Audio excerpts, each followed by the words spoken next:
masa depan itu dijemput dengan persiapan yang matang, rencana yang rapi, investasi yang besar, dan modal yang cukup. Tetapi bagi sebagian dari kita yang lahir tanpa jaringan, persiapan pagi itu artinya sederhana memastikan bahwa hari ini kita tidak menjadi beban tambahan bagi orang tua kita sendiri. Ketika matahari belum sepenuhnya terbit dan kabut pagi masih membawa atap-atap rumah, disitulah perjuangan mental yang semuanya dimulai. Gue lahir, tumbuh, dan dibesarkan di sebuah keluarga yang biasa saja, yang kalau boleh katakan secara terbuka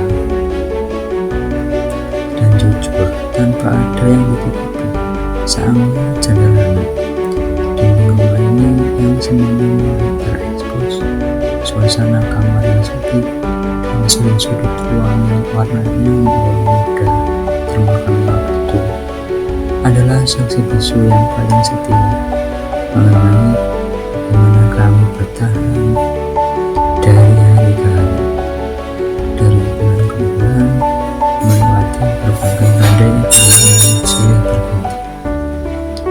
Gue sering terduduk di tepi kasur sebelum memulai hari, memandang langit-langit kamar yang terkadang bocor saat musim hujan tiba. Di ruang kecil inilah gue merenung. Bapak adalah seorang pekerja keras yang tidak pernah mengeluh, seseorang yang mengajari gue arti dan menjawab yang sesungguhnya, bukan melalui untayan kata-kata mutiara yang indah, melainkan melalui tindakan nyata, melalui punggungnya yang makin membungkuk dan telapak tangannya makin keras oleh lapangan. Beliau adalah tipe orang tua yang menganggap bahwa rasa lelah adalah sesuatu yang tabu untuk diceritakan kepada anaknya. Sementara ibu, beliau adalah ratu penghematan di rumah kami, seorang ekonom terbaik tanpa gelar yang selalu punya cara-cara ajaib dan tidak masuk akal untuk memutar uang yang sangat terbatas, agar dapur kami tetap mengepul, agar perut kami tetap berisi, dan agar anak-anaknya tetap bisa melangkah keluar rumah dengan pakaian yang bersih dan layak. Dari mereka berdua, gue belajar satu hal yang teramat mahal, yang mungkin tidak akan pernah diajarkan di kelas universitas manapun, bahwa keterbatasan hidup itu bukan alasan bagi kita untuk kehilangan arah, kehilangan kelebihan, atau kehilangan harga diri di hadapan orang lain. Kita mungkin kalah dalam isi Salvador Dali. Kita mungkin tertinggal dalam hal fasilitas teknologi, tapi kita tidak boleh kalah dalam menegakkan martabat dan semangat untuk melangkah maju. Kemiskinan, struktural, atau keterbatasan materi seringkali mencoba mendikte bagaimana kita harus berpikir dan bermimpi. Namun di dalam rumah yang sederhana ini, gue diajarkan untuk menolak tunduk pada dikte tersebut. Setiap sudut rumah ini tidak memancarkan kemewahan, tapi memancarkan daya tahan yang luar biasa. Sebagai seorang mahasiswa yang berada di persimpangan jalan menuju kedewasaan, setiap pagi sebelum berangkat adalah waktu di mana idealisme kampus yang tinggi, megah, dan abstrak seringkali saling berbenturan keras dengan realitas pahit yang terjadi di dalam rumah. Di kampus kita diajarkan tentang teori-teori besar, tentang bagaimana mengubah dunia, tentang keadilan sosial, dan tentang sistem ekonomi yang ideal. Namun begitu kaki ini kembali menginjak lantai rumah, teori-teori itu mendadak menguat, digantikan oleh realitas yang jauh lebih mendesak. Apakah uang belanja besok masih ada? Apakah biaya kuliah masih bisa terbayar tepat waktu? Disinilah ego seorang anak muda diuji secara acak oleh keadaan. Di tengah ketidakpastian ekonomi, negara yang makin hari makin membuat pusing. Bertahan hidup dan tetap menempuh pendidikan tinggi adalah sebuah kemewahan yang harus ditebus dengan pengorbanan yang sangat berdarah-darah bagi masyarakat kelas menengah ke bawah. Kita semua bisa melihat, membaca, dan meskipun sendiri bagaimana harga kebutuhan pokok di luar sana terus merangkak naik akibat tekanan inflasi global maupun domestik yang tidak menentu. Kenaikan harga beras, tarif daya listrik, hingga biaya transportasi publik adalah pukulan-pukulan telak yang langsung menghantam ruang gerak ekonomi keluarga kecil seperti kami. Pendapatan orang tua berjalan di tempat, bahkan cenderung menurun akibat ketatnya persaingan ekonomi. Sementara beban pengeluaran terus meningkat tanpa bisa dimikul. Kondisi ini suka atau tidak suka memaksa kita untuk menjadi lebih dewasa sebelum waktunya. Ketika teman-teman sekaya kita maupun sedang sibuk memikirkan tempat nongkrong yang estetis untuk menghabiskan akhir pekan, pikiran gue sudah terdistribusi untuk memikirkan hal-hal yang jauh lebih sistematis. Kita dipaksa untuk lebih pintar mengelola apa yang ada di tangan, memotong pos-pos pengeluaran yang tidak mendesak, dan menahan diri dari segala bentuk pemborosan harian atau tren gaya hidup yang sebenarnya berada di luar jangkauan kemampuan finansial kita. Di era mana daya beli masyarakat sedang mengalami penurunan secara nasional, mengencangkan pengeluaran bukan lagi sekedar pilihan atau tips hemat biasa yang ada di artikel internet, melainkan sebuah strategi bertahan hidup yang mutlak agar impian kita untuk mengubah nasib tidak layu dan gugur di tengah jalan.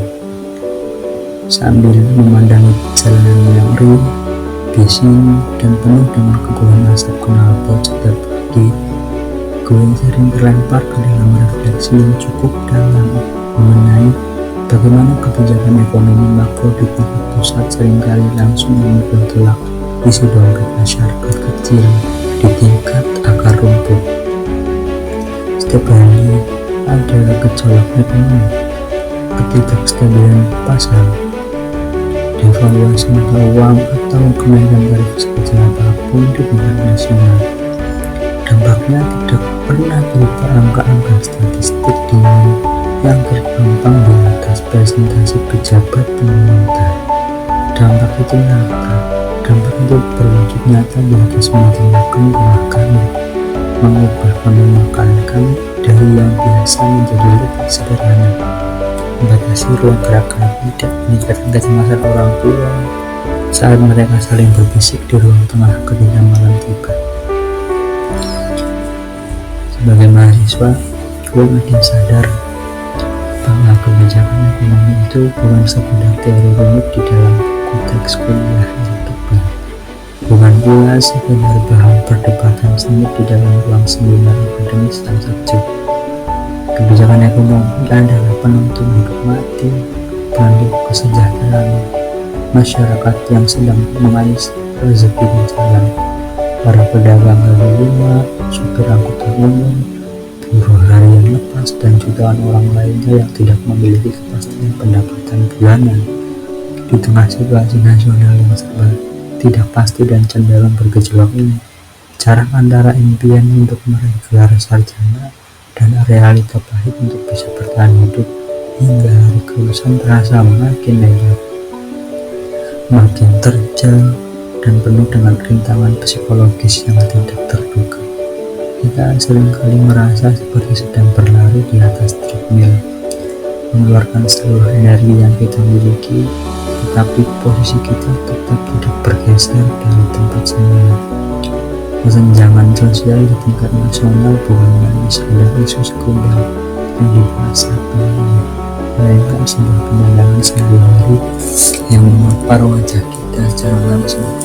Di suatu sisi kita melihat pemandangan gedung-gedung mencapai langit yang megah, pusat perbelanjaan mewah penuh dengan barang-barang impor, dan gaya hidup sebagian kecil orang yang begitu berlimpah materi. Namun di sisi lain, tepat di bawah bayang-bayang gedung tersebut, Ada jutaan orang yang harus memeras keringat hanya untuk menyambung hidup dari pagi hingga sore. Kesenjangan ini menimbulkan sebuah pertanyaan besar dalam benak gue sebagai mahasiswa. Untuk siapa sebenarnya pertumbuhan ekonomi yang sering digambar-gambarkan itu? Mengapa pembangunan ini terasa begitu manis di atas, tetapi menyisakan remah-remah yang keras di bawah? Selain masalah ekonomi harian yang mencekik, ada hal lain yang jauh lebih besar dan mengerikan, yang seringkali menjadi momok tersembunyi yang menyelip di dalam kepala gue di setiap langkah kaki menuju kampus, yaitu angka pengangguran terdidik di tingkat nasional yang terus meningkat dari tahun ke tahun. Berada di semester-semester tua seperti sekarang ini, membawa tekanan mental yang luar biasa besar, sebuah beban psikologis yang tidak kasat mata, tetapi rasanya sangat nyata menjepit dada. Tugas-tugas kuliah yang makin menumpuk, tuntutan akademis yang makin tinggi, dan ekspektasi besar dari keluarga seolah berkumpul menjadi satu beban berat yang diletakkan di atas pundak. Setiap kali kita membuka media sosial, membaca portal berita, atau menyalakan TV, kita selalu disuguhi oleh realita yang mencemaskan tentang sulitnya mencari lowongan pekerjaan. Bagi generasi muda, fenomena pemutusan hubungan kerja secara massal, penutupan pabrik-pabrik, dan ketatnya persaingan untuk mendapatkan pekerjaan tingkat pemula dengan syarat-syarat yang kadang tidak masuk akal, membuat gelar sarjana seolah kehilangan kesaktiannya. Belum lagi jika kita membahas tentang fenomena nepotisme dan kronisme, di mana lowongan kerja seringkali mengutamakan kedekatan keluarga, koneksi politik, atau istilah populer orang dalam daripada kompetensi, integritas, dan kerja keras yang dimiliki oleh calon pekerja. Bagi anak dari keluarga sederhana yang tidak memiliki jaringan kekuasaan atau modal sosial yang kuat, realita ini terasa seperti sebuah tembok besar yang siap menghadap langkah utara. Setelah lulus nanti, ada ketakutan yang mendalam di dalam diri gue, sebuah ketakutan bahwa setelah semua pengorbanan yang dilakukan oleh orang tua, setelah semua malam-malam tanpa tidur yang gue lalui untuk menyelesaikan tugas dan skripsi, gue hanya akan berakhir menjadi angka tambahan dalam statistik pengangguran nasional. Ketakutan ini bukan tanpa dasar, karena gue melihat sendiri bagaimana kating-kating gue yang cerdas, yang aktif di organisasi, dan memiliki indeks prestasi yang bagus harus terkatung-katung selama berbulan-bulan, bahkan bertahun-tahun untuk mendapatkan pekerjaan yang layak. Sistem pasar kerja kita saat ini seolah sedang mengalami disfungsi, di mana pasokan tenaga kerja terdidik melimpah ruah, namun ruang industri yang tersedia makin menyusut akibat ketidakpastian regulasi dan lesunya investasi yang padat karya. Namun di tengah semua narasi revolusi dan karut-marutnya situasi makro tersebut, apakah menyerah pada keadaan adalah sebuah pilihan yang bijaksana? Tentu saja tidak. Menyerah adalah sebuah kemarahan yang hanya dimiliki oleh orang-orang yang memiliki jaring pengaman finansial. Bagi kita yang tidak memiliki apa-apa, menyerah sama saja dengan bunuh diri secara perlahan. Justru di tengah tekanan yang bertubi-tubi inilah mental kita sedang ditempa. Otak kita dipaksa untuk terus berputar lebih cepat, mencari celah di antara dinding-dinding pembatas yang sempit, dan memikirkan bagaimana cara agar kita tidak hanya bisa bertahan hidup, tapi juga bisa membawa perubahan kecil yang berdampak setelah kita lulus nanti. Semua perjuangan ini, semua rasa-rasa yang kita rasakan setiap pagi adalah demi memastikan bahwa setiap tetes keringat yang jatuh dari dahi gue, setiap malamnya tempat tidur dilalui oleh ibu gue untuk memberikan masa depan keluarganya tidak berakhir sia-sia.